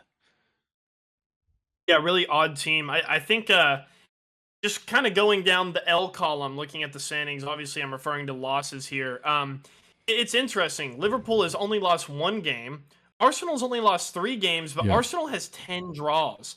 So kind of leading into this Fulham game, I'm sort of feeling that Fulham can get a draw versus Arsenal here, especially kind of in this weird form. Arsenal, in their last 3, a win and then 2 draws. So I don't know. I think Fulham, with it being a London game, can maybe pull off like a smash and grab on them. Maybe Fulham even gets the win. Who knows? Like I feel like Arsenal right now are in a very weird position where they can get upset. Yeah, definitely. And I really do think just kind of off of vibes here, since we haven't had the Premier League in a couple weeks, I'm kind of feeling either a draw or a loss for Arsenal seems fitting. Yeah, so I'll give you this info real quick. Fulham's drawn 9 times this year, but their last draw was on January 5th. So they have not drawn at all recently. Playing for results. They're playing for results, and it seems like it's either 0 or 3. Considering since that last one, they have lost 4 and won 5. So it's a tricky business, but I like that you brought up the upset potential. Start of February, back-to-back match weeks, by the way. Well, there was 2 weeks apart, but back-to-back match weeks. 2-1 win over Newcastle, 2-1 win over Nottingham Forest. But then a 2-0 loss to Crystal Palace, 2-1 win over Wolves, 2-1 loss to Brighton, 2-0 win over Tottenham. They've been back and forth, not just against the top of the table, not just against the bottom of the table, but all over the place. They're super volatile, but I don't love Arsenal's form. I don't like how they looked in the Champions League. I know they're, you take it with a grain of salt, but like, I don't like how they look necessarily. I just don't like how the lineup looks right now. I think 1-1 with Manchester United was concerning a couple weeks ago. 0-0 with Nottingham Forest shouldn't have happened. The 1-0 loss to West Ham. They can lose. So I'm going to take Fulham to win. I'm going to take them 2-1. I'm going to go 1-1 draw Fulham between Fulham and Arsenal. Okay.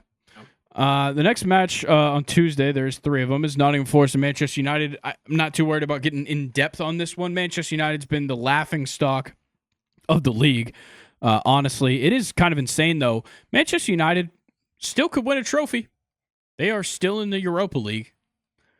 So is Spurs. Both of them still alive in the Europa League, despite being 13th and 14th in the league. Yeah, it's absolutely wild what's happened with Manchester United. I'm honestly like, I think it does give them some reassurance, maybe that you're sticking with Amorim, giving him a summer transfer window. I definitely think is something that you should do if you're Manchester United. But 13th does not look good. No. On Manchester United whatsoever. And as you keep mentioning, and kind of the theme of this whole Premier League season is the gap for them to be in 16th is 3 points. Yeah. It's insane. And I honestly like, I for some reason, I can't see Manchester United finishing strong here at all. And they're definitely going to lose to Nottingham Forest. I can't see them even getting a draw. I'm going to go 2-0 Nottingham Forest. Yeah, Nottingham Forest has been killing it. At least their last 2, or at least wins. I'm not going to say they're good wins. 1-0 over Man City and 4-2 over Ipswich. But the 0-0 with Arsenal and the 4-3 loss to Newcastle and the 2-1 loss to Fulham don't look great on the resume recently. But I think this Nottingham Forest squad knows, like, all right, we're fighting for something here, because you got to get a couple more wins. You got to squeeze a couple more out of this season to lock yourselves in for the Champions League next year. Now, I think that's going to be a bit of a task next season, but that's a conversation to have when we, see the draw and all that. But if Nottingham Forest wants to make the Champions League, these are the kind of matches you got to win, and I think they do. I'm going to go with a 2-1 win for Nottingham Forest in that one. The next match going on a Wednesday. It's a loaded schedule. Everybody playing at least about at the same time. At 2:45, just about everybody kicks off. You got Bournemouth, Ipswich. What's a quick pick right there? What do we think? Yeah, Bournemouth, Ipswich. Probably Bournemouth. Not that bad. I agree. What about Brighton and Villa? 2 teams pretty close in the table. 7 and 9. Only 2 points separating the two. Considering the fact that the only team that's, I guess in their last 5, technically Brighton and Liverpool are identical with 4 wins and a draw. I'm going with Brighton 100% of the time. Yeah, Brighton's been killing it. And it's not just against like bad teams. I mean, we're talking about, with the exception of Southampton, in these last 5, they played all teams in the top half of the table. You've got 2-2 draw with Man City, 2-1 over Fulham, 2-1 over Bournemouth. Then the 4 over Southampton, 3 over Chelsea. I mean, Brighton is kind of flying right now, whereas Aston Villa, you still have to have that loss at the end of February in the back of your mind, 4-1 to Crystal Palace. I mean, it's not what you want to see right now from Villa. And I think that winter transfer window has not paid its dividends just yet, at least in Premier League play. It's kind of worked out a little bit in the Champions League, but we'll see how that goes with them, I believe, drawing PSG for the next round is going to be a little tough. Ouch. Yeah, so I'm going to go with Brighton as well in that one. I'll take them 1-0. All right, next one, Man City, Leicester. Quick one here. What do you think? City. How much? How much is really the question. I'm going to go 2-0. Okay. I'm going to go 1-0. Okay. Man City's just not scoring goals. I think there's too many injuries. I mean, KDB, pretty well donezo. I think call it wraps on that one, unfortunately. Yeah. Come Go on to ahead the and MLS. start looking at apartments in St. Louis. Yeah. Oh, gross. Do not put Kevin De Bruyne in St. Louis. Atlanta. That's what I've been seeing. Kevin, I'd gladly... okay. Look, Kevin, I've got a great offer for you. You're about 45 minutes north of Atlanta. In this very room. I'll gladly clean out all the podcast stuff if Kevin De Bruyne needs a spot to stay. If that's what it takes, Atlanta United, let them know I'm here for them. Don't worry. We can take him to Magic City. We can give him a tour of the whole downtown. Brother, I would do anything I was asked to do if it were to bring Kevin De Bruyne to Atlanta. I love that guy. Yeah. All right. Newcastle Brentford. 10-0. No. Look, I'm high on Newcastle. Of course, we're coming off of a cup win. I have to be. It does kind of suck that like the air gets sucked out of the room after you win that, and it's just like, all right, let's not play for 2 weeks. That sucks. But I'm excited to see, if this brings us some energy. I mean, we still got to close things out here. There's a very good chance we could still make the Champions League. Sorry, it would kind of take from you if we did. But I mean, there's still a very big possibility. We're only 2 points behind Chelsea. We're 1 point behind Man City. There is a lot of European competition in question here for the rest of the season with Newcastle, and you got to win games like this. I mean, Brentford, they've been up and down this season. Right now, in the last three, not great. The tie with Everton, the loss to Aston Villa, and then a win over Bournemouth. But like, there's still some victories in there for Brentford where you're like, all right, maybe they can just kind of show up out of nowhere and get a win. I'm going to take Newcastle. I'm going to go 2-1. Yeah, I'm going to match you on that. Listen, I know, Newcastle kind of got that unfortunate break after the Carabao Cup, but as soon as you step on the football pitch versus Bournemouth, you're going to remember 2 weeks ago we just lifted a cup trophy for the first time, and God knows, how long was it? How long of a drought 70 were they years for a top flight championship. Yeah, and I don't think that's stuff that's something that you're not going to forget. The fact that it's a cup win almost kind of, I feel like for Newcastle, should mean that this break was like halftime. Yeah. Like when you step back out on the field, just, remember how much glory and happiness you brought to fans. I mean, there were fans that lived and died in that lifetime and never got to see Newcastle hold silverware. And now, they're taking the pitch for the first time since that cup win. I think it's a very big deal. So, yeah, 2-1, Newcastle over Bournemouth. All right. This one, maybe not as exciting. Southampton. Sorry. Southampton and Crystal Palace. Just a quick final score for me. Palace on one of the best forms in the whole Premier League right now. So, Palace. Yeah, I'm going to take them 3-0 just to give a score prediction. Liverpool-Everton, Merseyside derby. What are we thinking? The last one was pretty weird, and Everton in their last 5, 1 win, 4 draws. So yeah, not much to write home about for Liverpool. I'll say that. Yeah, I'm gonna go 1-1. Yeah, how tough is it for Liverpool? In a matter of 3 days, you go from treble hopefuls to, all right, we got the Prem. Actually, quad hopefuls, I guess. A couple weeks ago, they were still in the FA Cup.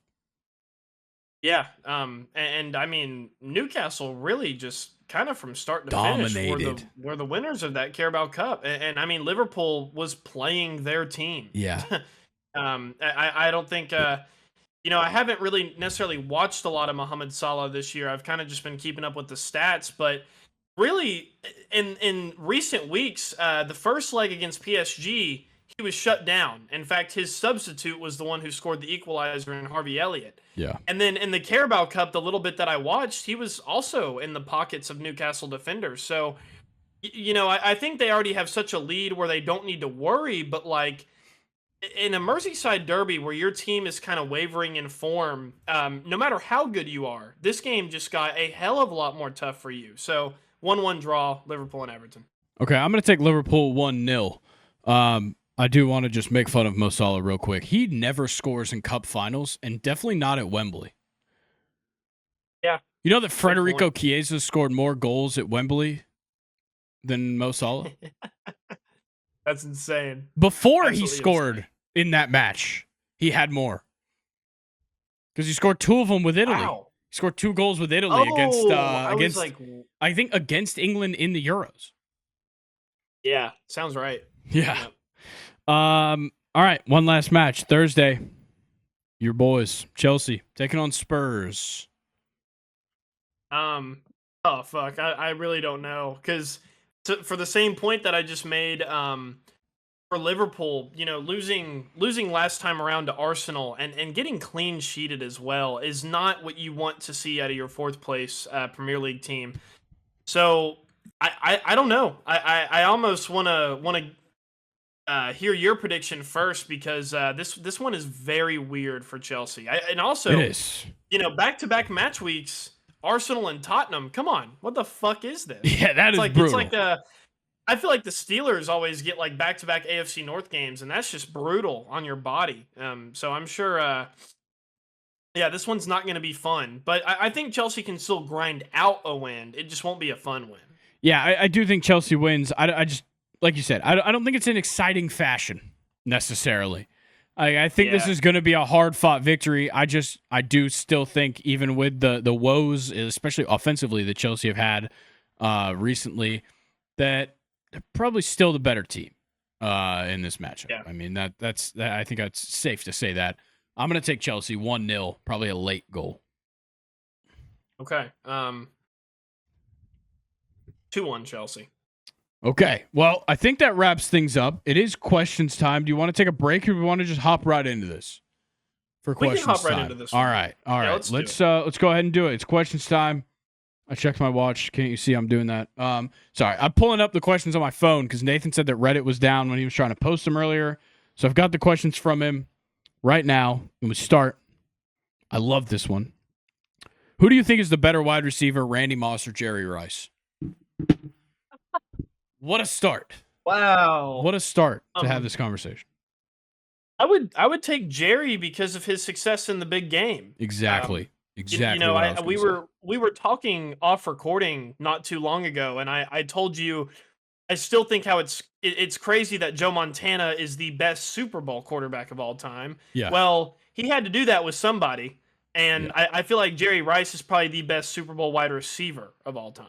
I 100% I'm gonna take Jerry. agree with that. Yeah, I'm a Jerry Rice guy in my mind. And I think what's amazing is that nobody's passed him by. I mean, Randy tried, but Jerry Rice, and now he was around for quite a while, but you'd think, considering every other position, seemingly, for the most part, obviously there's some that haven't, but in the modern game, there's a lot of guys passing the old guys by.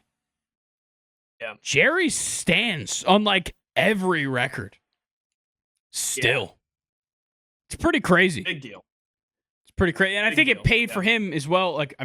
There wasn't a lot of quarterbacks capable of throwing the ball like Joe Montana. Not to shit on Joe Montana. Everybody's quarterback in the NFL throws the ball better than Joe Montana. And that's just a pure athleticism thing. Not saying they're better quarterbacks. I'm saying there's guys that could chuck the ball downfield like Joe Montana on probably every team for the most part, especially every successful team. Nobody in 2025 does it like Norm Van Brocklin. Exactly. That's crazy. See, that's insane. That one's crazy. I could lose my lid on that one any day. But I think there's guys capable of what Joe Montana was capable of it's just an athlete. Definitely.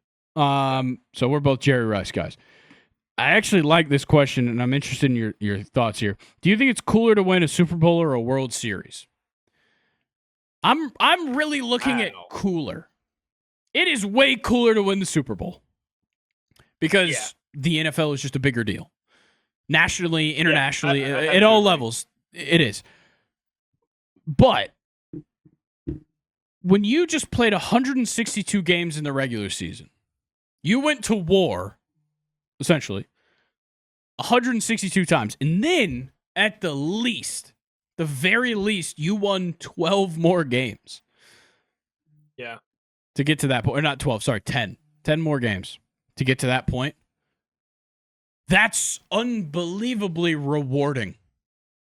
And it's amazing. And the fact that, like, you not only beat the best team from the other side, you beat them 4 times at the end of the year. I think that makes it maybe more rewarding. It's a smaller roster. So we're talking about, the last guy on the 23-man roster in the World Series or the last guy on the 52-man roster in football.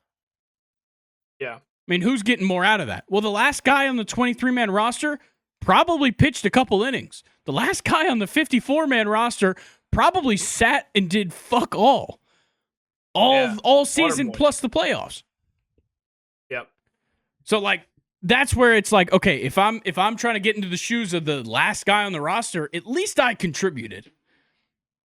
Yeah, and I completely agree. I think it would be more impressive for a MLB team to be down 3-0 in the World Series and then come back and win 4 games. However, to your point about, like, the coolness factor, a comeback in the Super Bowl is much more cool. Yeah, tell me about a 3-0 comeback.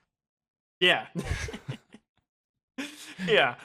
So, much cooler to win the Super Bowl, much more impressive to win the World Series. Yes, I think that's the right way to look at it, in my opinion. Also, baseball's harder. Yeah. Whatever. Don't need to have that argument today. Whoa. I agree. Do you think the NFL? This is a crazy switch here. Do you think the NFL could benefit in a player progression standpoint by having a single minor league division where practice squad players or players that need extra work could play and train? I think there's a lot of problems with this idea, but on the surface, it sounds good. Yeah, and this isn't to shit on baseball, but I don't know. I'm kind of treading a slippery slope here, but I think if you were a minor league NFL player, you're putting your body through exactly way worse than, like, exactly. I guess what a baseball player would do. But then again, baseball players, you have to keep your body and your arms right all the time.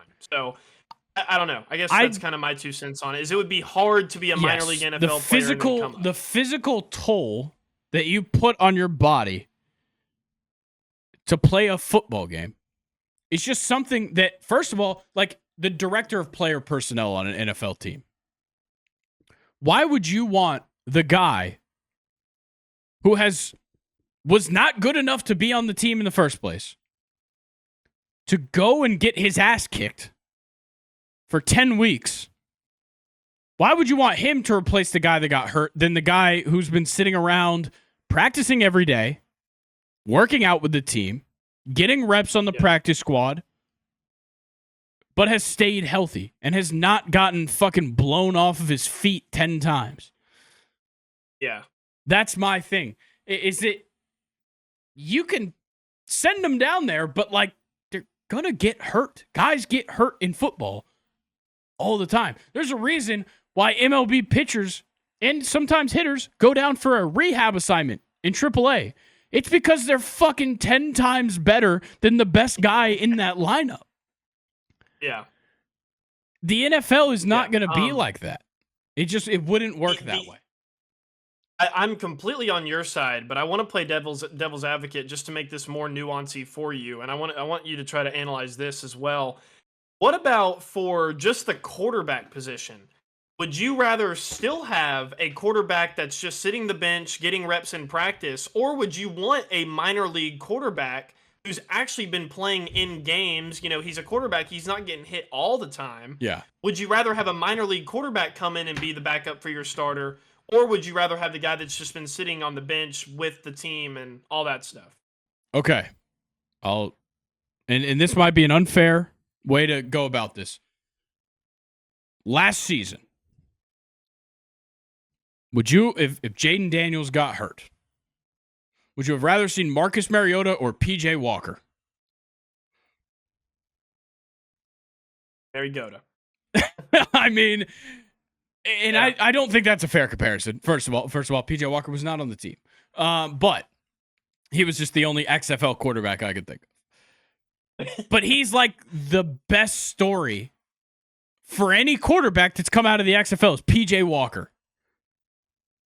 And I know that's not a fair comparison because it's not the minor leagues, but it's the only equivalent that we have seen that has played. And I mean, That's kind of how it would work. I mean, you're not going to take guys off your 54-man roster, 53, whatever.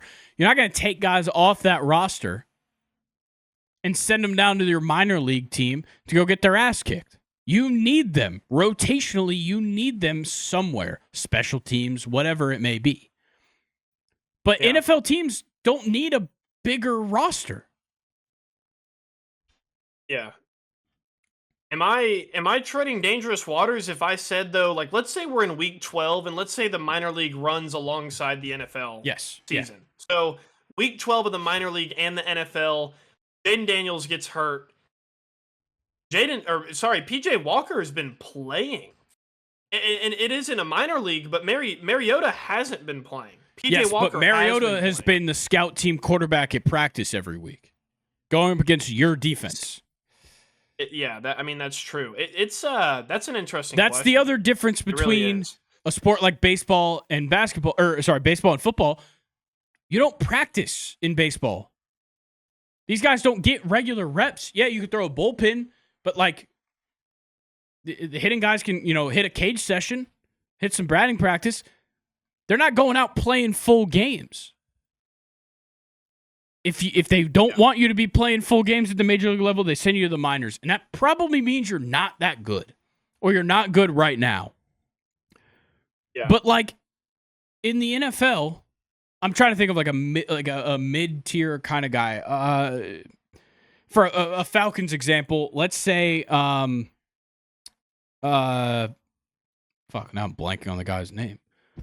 Let's say at wide receiver, let's say Ray McLeod isn't playing well. I'm not sending him to the minor leagues. I'm just going to play somebody else for a couple weeks while he figures shit out at practice. Yeah. Okay, I think we've spent a little too much time on this conversation. That was a good question. Very good question by Nathan. Shout out for that one. All right, next one. What's your go-to flavor of chapstick? I always have mine right here by my side. I'm a classic, original Carmex. Not a flavor guy. Solid. I like a lot of the Burt's Bees and their flavors, but then again, the blue chapstick, just the vanilla, really good. The black chapstick, I don't know what that flavor's called, but that one's also solid. There's a couple. Interesting. Gotcha. Okay. Yeah. With chapstick, this probably sounds so stupid.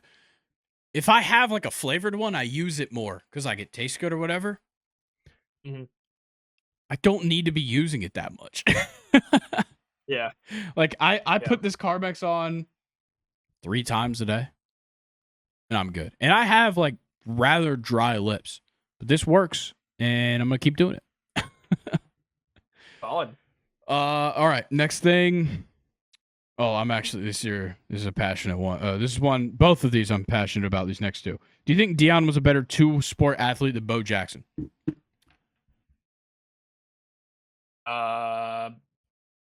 No. Fuck no, he was not. No. Yeah. Bo Jackson was an unbelievably good baseball player. Yeah, I still can't believe. Oh shit! Hang on, keep talking. I gotta find something. Okay. Yeah, Deion. The stories are fantastic with Deion. Like I mean, the playoff baseball game to the NFL game and all that shit. But if Bo Jackson didn't get hurt, I mean, that guy was going to be great in both sports all time, and he's already a great in football. He would have been a great in both sports, and he kind of is a great. I'm gonna be honest, he's a Royals legend. So, like, yeah, I mean, but Deion Sanders is not a Braves legend. He's not a Reds legend. Or did he play for the Yankees too? I think. Yes. Yeah, he's not a legend for any of those teams. Bo Jackson is a legend in Kansas City. Yeah, I couldn't find my little mini Yankees hat, but I was going to imitate what makes Bo Jackson a legend for me is just breaking the bat over your fucking helmet. Fucking like, that is sick. Awesome. That is sick. That is so cool. Yeah. Oh man, and then he had just some like his play on the wall where he just like boom boom boom boom, insane. His throws from center field, insane. Yeah, just and now ridiculous athlete. I'll give Deion his respect. He was a fucking hell of a football player. But For I sure. don't think I think the gap between them as football players, yeah, sure, Deion's probably a better football player all time if we're saying all around game, whatever. Mhm. The gap between them in baseball is massive. Massive. Yeah. Massive enough to say Bo Jackson is the better two-way player, which I agree with. Certainly. Okay, Yeah. this last one, I've actually thought about this quite a few times before, and I think I've had conversations with other friends about this. If you were a two-sport athlete, which two would you want to play? And I know my exact answer. Oh wow. I'd probably play football and basketball. Okay. I like that. But okay, I'm taking this from the perspective of when the seasons go, and I'm taking physical strain out of the question. Okay. Which is unfair, Okay. for sure. Like, but Yeah. I'm saying not physical strain like fatigue and like stamina, whatever. I'm taking physical strain out of the question. Like, if I were to play a full season of this sport, would it just be impossible for me to go and play the other one? Is what I'm saying. Yeah. I Yeah. think the go-to duo, and maybe this isn't a popular opinion for everybody, football and golf would be fucking awesome. That's such a I hate that answer. No, it's such a good answer. Listen, football season, at least with the games, is halfway through September, or like early September through mid-February, okay? Golf season really picks up, like PGA Tour season. First big event, the week of the Super Bowl, or the week after, really, the Waste Management. You play golf all off season. Thursday through Friday, you're out on tour every couple weeks, playing a big event. You play the Masters, you play whatever, play all the majors. The FedEx Cup season ends in mid-September. And then the NFL season starts again. The seasons line up perfectly, but also every fucking NFL player spends their whole offseason playing golf.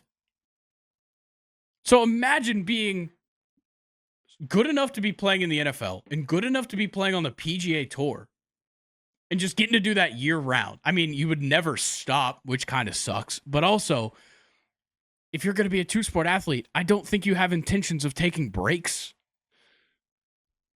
Yeah. Okay. I heard you out, and I like that answer a lot better. Okay. I went with NFL and basketball because for the reason that everybody says, if I'm a tight end who's 6'6", 6'7", and I can run like a 4'6", 4'7", Yeah. I'm probably going to be a good power forward as well, at least athletic. Yes. I'm So, taking it from and from where I think would be like you'd be super famous. You'd be having a lot of fun. And I just think the seasons line up so perfectly. yeah, good point. I think it's like I'm honestly surprised there hasn't been somebody.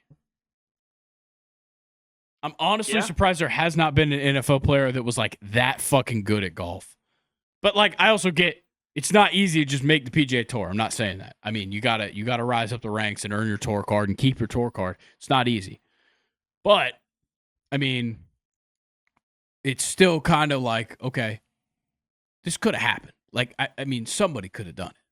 You'd think. Yeah. You'd think. But Maybe and same goes for NFL. It's not easy to just stay in the league. But Yeah. in this bizarre world where I am a professional athlete, let alone in two sports, I think for me, golf and football would be great. Because it's like football, you're famous because the NFL is the NFL. You're more famous than like anybody if you're really good. And then golf has such a I love like golf. I'm trying to think of the word, like the culture of being a fan of golf. It's gotten so good, especially in the last couple of years. Like since COVID, golf fandom is the best. And I think like in like you have like your ride or die guys. You've got like these guys on Twitter that literally every weekend their tweets are just them tracking every single thing that a golfer does throughout his whole round. And I love it.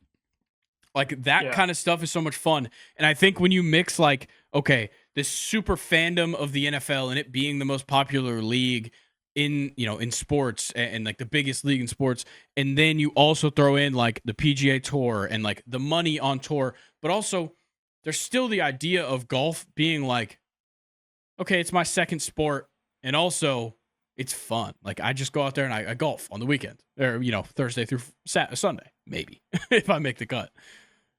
Yeah, I think it sounds the most fun to me because like it would fucking suck to do what Dion did. I mean, it would be so taxing to play a football game and then go play a baseball game the next day. Yeah, that would suck.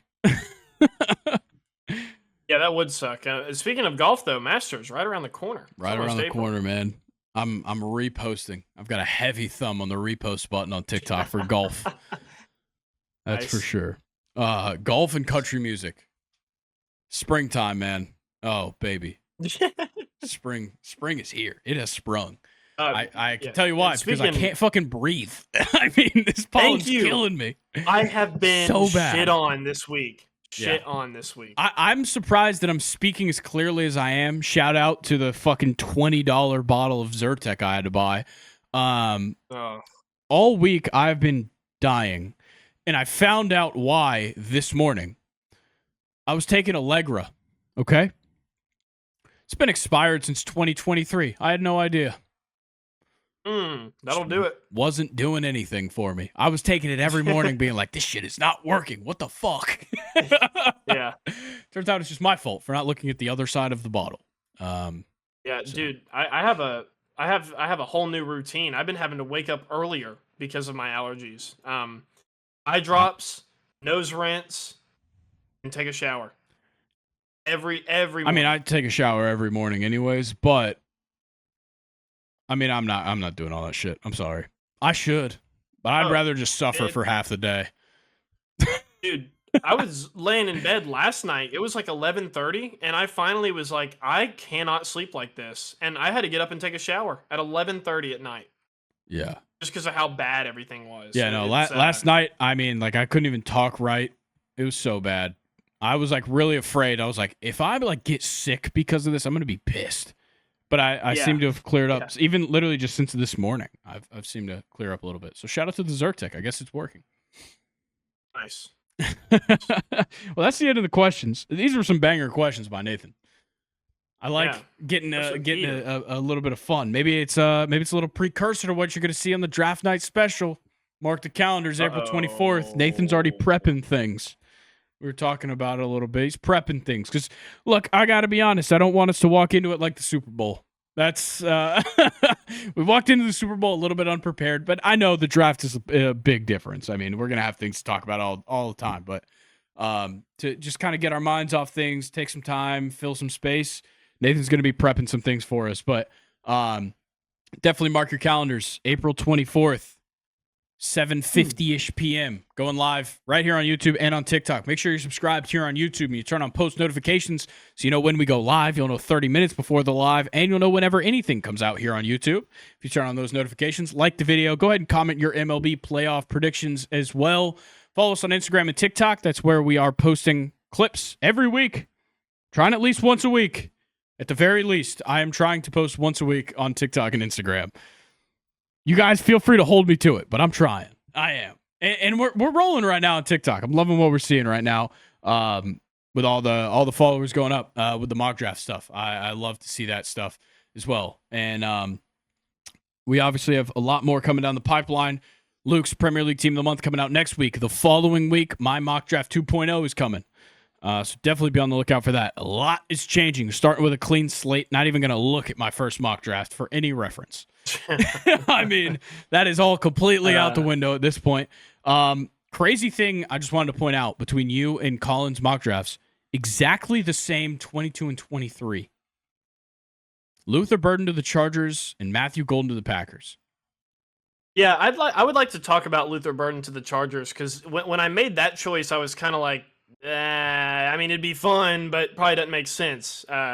So I need to check in with Colin on that. Yeah, you guys might need to confer on that one. But Luke, anything you got for the people?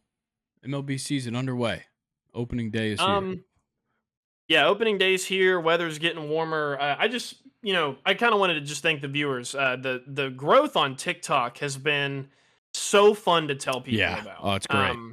It's crazy that like how long we've been grinding at this podcast, and we've absolutely never seen growth like this on any of our platforms. And I just want to give a shout out to you guys. I mean, whatever we're doing is working, and we appreciate all the likes, the views, even the comments berating us. They are hilarious. Yes, so fun. And they're just so fun to go through and read. Even though some of them might be a little bit mean, but whatever. Yeah, just shout out to the viewers, man. It's been awesome to see on TikTok, and hopefully it just keeps rolling, man, because we're here for it. Yeah, definitely looking forward to it. Make sure you guys are following us on there. Obviously, a ton of people follow us there, and I really want to start getting people that have followed us on TikTok to get over to here. Is kind of the big move next. But we're gonna keep growing things there on TikTok and hopefully on Instagram as well, and just see what happens. I mean, I'm trying to bust my ass right now, and I told Luke the goal is 1,000 followers on TikTok before the draft. That's the goal, and we're tracking for it. That's what I'll say. We're tracking for it. All right. Anything else before we let these people enjoy baseball this weekend? I hated how I came off. Some of those comments have been a little bit mean. No, they are. There is mean comments in there. That's for sure. Yeah, we'll have to take some time and read some of them. Oh, I mean, on podcasts. Oh, it's fun, and I mean, there's a lot of comments to read. That first clip, part 1 of my mock draft, over 200,000. Not comments, views, but still. Yeah. Yeah. Amazing. Been a lot of fun seeing that growth over there on TikTok. But I think we're going to leave you guys with that and head off into the weekend, guys. Enjoy the baseball. Get ready for the draft. And I will see you guys on Monday with Colin to talk about the first opening weekend of the year for MLB. Got some football stuff we're going to talk as well. You guys will see Luke next Friday. We'll catch you guys later. Peace.